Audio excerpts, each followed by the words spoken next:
नमस्कार, वंदे मातरम। मैं हूं श्यामगिरी। आप देख रहे हैं हमारा चैनल मुद्दा भारत का यानी मुद्दा आपका। आज हम चर्चा करेंगे शिवसेना की प्रमुख पेपर सामना के ऊपर।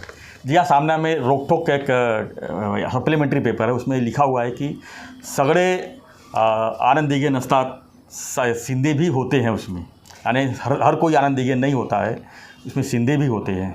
इसी पर हम चर्चा करेंगे हमारे सहयोगी अनिल थत्ते जी से।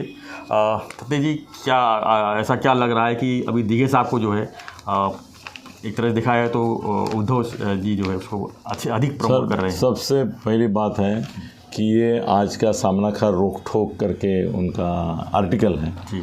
इसमें आनंद दिघे का इतना बड़ा फ़ोटो छापा है जी। शायद पूरे शिवसेना का इतिहास में आनंद दिघे का इतना बड़ा फ़ोटो पहली बार आया हो। सामना में शिवसेना के पूरे इतिहास में सामना में पहली बार आनंद दिघे का फ़ोटो आया होगा इतना बड़ा। इसका मतलब सर, आनंद दिघे का महत्व जो शिंदे साहब ने बढ़ाया है वो अब इस ऊंचाई तक पहुंच गया है कि इनको बोलना पड़ रहा है। जो बोल रहे थे ना, बाला साहब का नाम मत लो, हमारे वो पिताजी है, वो हमारी अमानत है, हमारी प्रॉपर्टी है, हमारी प्राइवेट प्रॉपर्टी है। उनके नौबत ऐसी आ गई है कि उनको दिघे साहब का नाम लेना पड़ रहा है। इतना बड़ा बड़ा बड़ा बड़ा फ़ोटो छापने की नौबत आ गई। अभी ये बोलते थे कि बाला साहब का नाम मत लो, उनके इसके ऊपर जीने की कोशिश मत करो। अरे बाबा रे, तुमको नौबत आ गई कि दिघे साहब का नाम और फ़ोटो डाल के जीने की, पॉलिटिकल सर्वाइवल के लिए। इसकी सोचो कि कितना बड़ा पराभव है तुम्हारा कि तुमको ऐसा लिखना पड़ा। और उसमें भी सर दो तीन चीज़ें ऐसी हैं कि ये रोक ठोक जो है उसका जो लेखक है वो टोपन नाम है, हमारे निक नेम बोलते हैं वैसा है। उसका नाम है कड़कनाथ मुंबईकर। ओके। हाँ, अभी ऐसा है कि ये कड़कनाथ मुंबईकर संजय राउत है ऐसे कुछ लोग समझते थे, मगर अभी मेरी जानकारी के अनुसार वो कड़कनाथ मुंबईकर संजय राउत नहीं है। तो ये मेरा तो ऑब्जेक्शन यहाँ से है सर, ये कड़कनाथ जो है ना जी, हाँ, ये इसका कड़क होना, तड़क होना, फड़क होना, भड़क होना, इसे कोई संबंध नहीं। ये कड़कनाथ नाम का मुर्गा होता है, वो सेक्स के लिए जाना जाता है। वो मुर्गा खाने का सेक्स जो है वो बढ़ता है और ताकतवर होता है। तो सेक्स की कोलेस्ट्रॉल फ्री होता है वो मुझे मालूम है। कोलेस्ट्रॉल का संबंध उससे है कि नहीं मालूम नहीं, ऐसा पब्लिसिटी होता है। मगर वो जिंदा मुर्गा मतलब जिंदा वयाग्रा है ऐसा समझते हैं। जिंदा वियाग्रा मतलब प्राणी के रूप में वियाग्रा।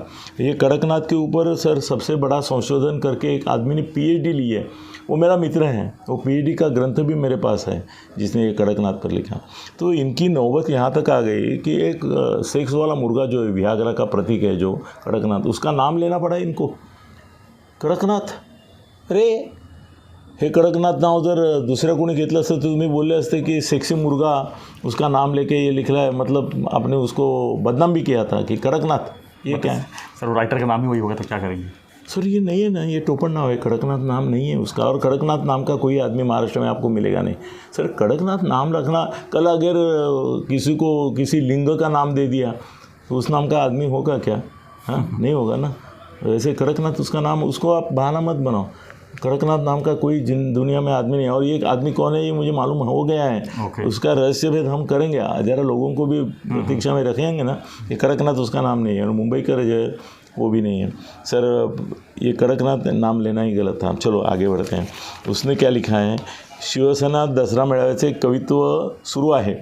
त्यांनी लिहिलं आहे, आनंद दिघे यांच्या नावाने हे खेळ सुरू आहेत। अभी ऐसा है कि तुम आरोप कर रहे हो कि एकनाथ शिंदे आनंद दिघे यांच्या नावाने खेल शुरू कर रहे हैं। मतलब उन्होंने बाला साहब का नाम लेना कम कर दिया है, बहुत कम कर दिया है, बहुत कम कर दिया है। और अभी दिघे साहब के नाम पे जी रहे थे, उसका भी इनको ऑब्जेक्शन लग रहा है। इनके पेट में उसके दिघे साहब का नाम, अरे मतलब उन्होंने बाला साहब तो छीन लिए थे, अब दिघे साहब को भी छीनने की कोशिश चालू हो गई कि दिघे साहब भी तुम्हारे नहीं हैं, वो हमारे हैं। कल तक उनके कुछ नहीं थे। अभी मैं दो चार बातें ऐसी बताऊंगा ना तो दिघे साहब का इनका रिलेशन कितना तनावपूर्ण था और कभी इन्होंने दिघे साहब को अपना माना नहीं। किसने? मातोश्री ने। इसका बता दूंगा मैं। और ये बोलते हैं की राजकारणात सगळ्यांनाच दिघे होता येत नाही, काही जण शिंदे होतात। उन्होंने लिखा है सगळ्यांना दिघे होता येत नहीं, मगर जो दिघे होता है उसका आप कैसा बैंड बजाते हैं और उसको कट टू साइज करने के लिए कितने कार्रवाई करते हैं, इसका पूरा इतिहास मेरे जीते जी हाजिर है यहाँ पे। और शिंदे साहब बाद में आए हैं, दिघे साहब के काल में वो मेरे ऐसे दोस्त हैं कि उनकी सब जो ये थी भड़ास थी वो मेरे पास निकालते थे। तो वो हमेशा बाला साहब के बारे में, शिवसेना, मातोश्री, इनके बारे में वो हमेशा बोलते थे कि मेरे ऊपर सबसे ज़्यादा अन्याय मातोश्री से होता है, सबसे ज़्यादा अन्याय उद्धव से होता है, सबसे ज़्यादा अन्याय बाला साहब से होता है। तो काय के लिए आप नाम ले रहे हैं दिघे साहब का? आपने तो उनके ऊपर हमेशा अन्याय किया। और दिघे नक्की कोण होते त्यावर प्रकाश होतं टाकणारे खळबळजनक रोखोटे। दिघे नक्की कोण होते ये आप जो लिख रहे हैं ना इसमें सब में, वो झूठ है। दिघे साहब ऐसे नहीं थे। दिघे साहब आपसे बगावत ही करने वाले थे। सर आज की तारीख दिघे साहब अगर होते ना तो शिंदे साहब के पीछे खड़े हो जाते थे। बिल्कुल, मैं चैलेंज के साथ कहता हूँ, दिघे साहब के पीछे खड़े हो जाते थे और उद्धव विरुद्ध दिघे साहब ऐसा ही सामना होता था। वही बोलते थे कि हाँ मी एकनाथच्या मागे है, क्योंकि सर उनको बहुत इन्होंने दुख दिया है। अभी इन्होंने इसमें लिखा है कि ये जो प्रतिमा है वो दिघे साहब के इनकी दोस्ती। अब से कितने गोप्यस्फोट करूँगा मैं। इन्होंने बोला कि दिघे और डावखरे ने दोस्ती करके ये किया, थाना का राजकारण चला और उसका हेतु भारतीय जनता पार्टी को दूर रखना था, ऐसा इन्होंने लिया। ये गलत है सर। दिघे और डावखरे की दुश्मनी थी। मैं डावखरे का दोस्त था, दिघे साहब का दोस्त था। तो मैंने अनिल थत्ते नाम के आदमी ने उनकी मैत्री करवाई, उनकी दोस्ती करवाई और उसका कतई हेतु बीजेपी के खिलाफ जाना नहीं था। उल्टे ऐसा था कि बीजेपी के कुछ नेता थे, उनको डावखरे और दिघे साहब चुन के लाने में मदद करते थे जी। मैं तो नाम बताऊंगा, वो सभी पार्टी के, कांग्रेस के, राष्ट्रवादी के, बीजेपी के, कुछ ऐसे नहीं था सर। कैसा ना था उस समय ना, एक ऐसा सिंडिकेट था जो ऑल पार्टी सिंडिकेट था कि भाई तुम्हारे 2-3 जो चाहिए नाम दे दो, चलो। दिघे साहब के यहाँ हम बैठते थे, मेरे घर में सर मीटिंगें होती थी।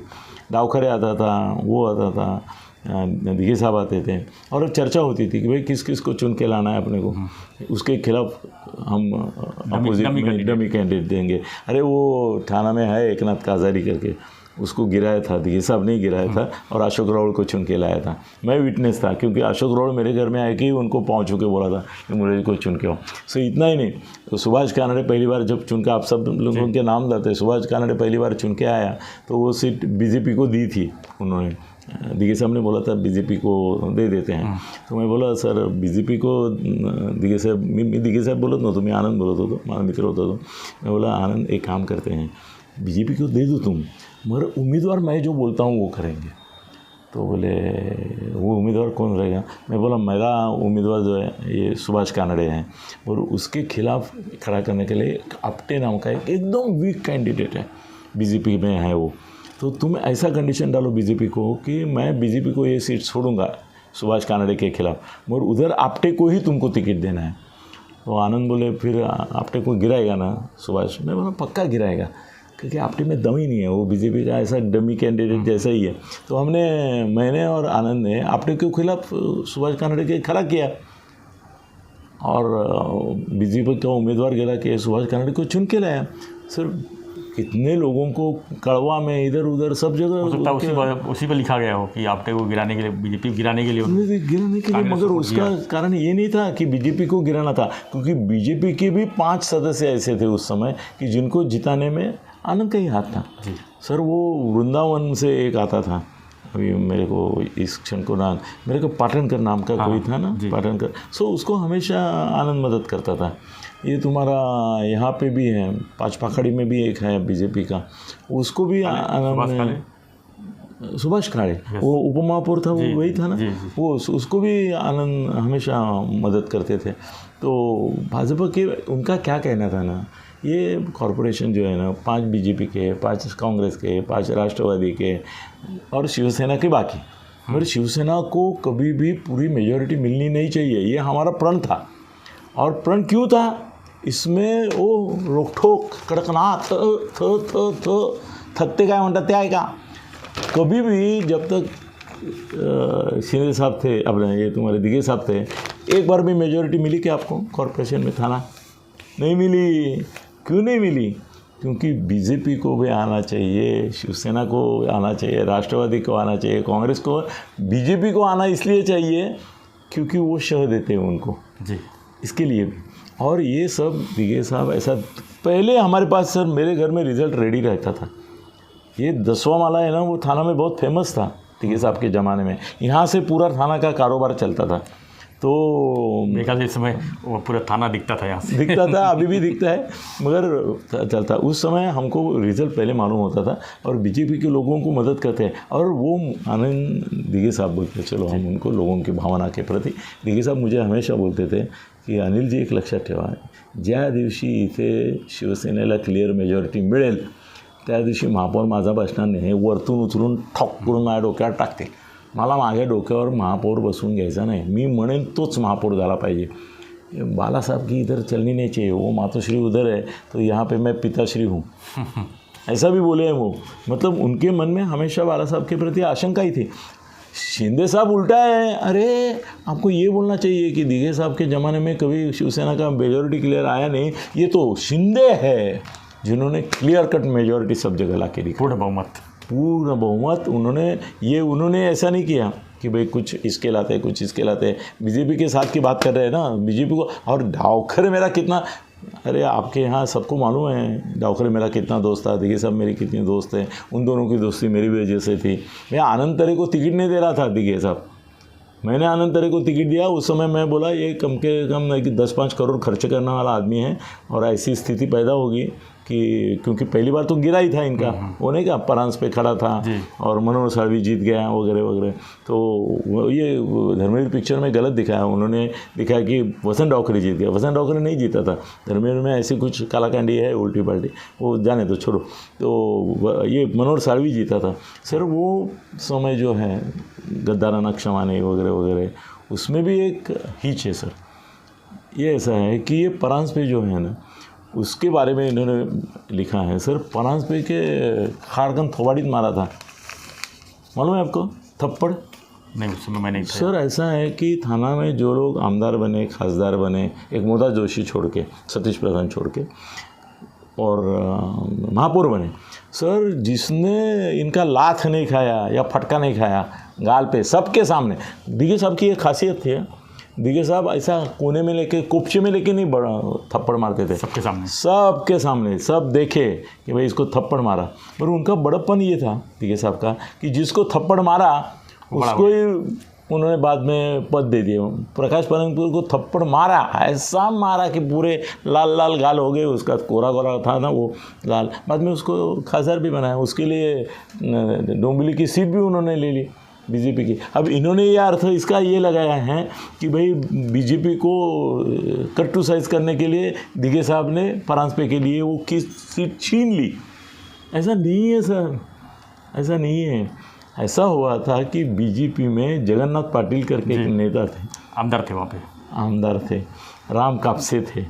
हाँ, माघी तो पहले ही चले गए थे और उनकी आपस में बहुत दुश्मनी थी. और वहाँ पे क्या हो गया था, डोंबिवली के कल्याण के ब्राह्मण वर्सेस आगरी, ऐसा जो संघर्ष था. पूरे आगरी लोग जो थे, आगरी नेता जो थे, वो लोग दिघे साहब के पास आए, बोले हम थाना में, न्यू बॉम्बे में, सब जगह हम आपका साथ देंगे, मगर आप ये भड़जी लोगों का जो आदमी हर बार आता है वो बीजेपी की सीटें खींच लीजिए आप, क्योंकि वो खड़ा करेंगे तो चुनाव जीतेंगे ही वो वहाँ पे.